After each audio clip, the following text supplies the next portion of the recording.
First of all ఈ video చూడండి. నీ హెల్త్ జాగ్రత్త, take care of your health, don't make bonds వల్ల నువ్వు ఈ రోజు బాధపడుతున్నావు.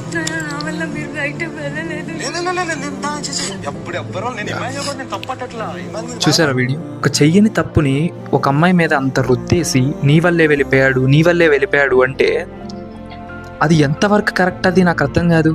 చూడండి ఆ పిల్ల ఎంత ఏడుస్తుందో, నా వల్ల మీరు వెళ్ళిపోయారా అని చెప్పేసి. ఒక మనిషి వెళ్ళిపోయాడని, మీ బాండింగ్స్ వల్ల వెళ్ళిపోయారని చెప్పేసి ఒక అమ్మాయిని టార్గెట్ చేసి మాట్లాడడం చాలా తప్పది. తనుజని తప్పు చేసి ఎవరైతే వీడియోలు చేస్తున్నారో వాళ్ళు ఈ వీడియో చూడండి ఫస్ట్ ఆఫ్ ఆల్. అలా అనుకుంటే ఇమాన్యుల్, సంజన గారు చేసేది కూడా ఇదే డ్రామా. రేపు ఎవరు వెళ్ళిపోయినా ఇమాన్యుల్ వాళ్ళు సంజన వెళ్ళిపోయింది, సంజన వాళ్ళు ఇమాన్యుల్ వెళ్ళిపోయాడు అని అంటారా మీరు? అనరు. ఒక అమ్మాయి హైప్ వస్తుంది, అమ్మాయిని ఎట్లా తొక్కాలి, ఎట్లా నొక్కాలి అనే మెయిన్ మోటివ్ మీది.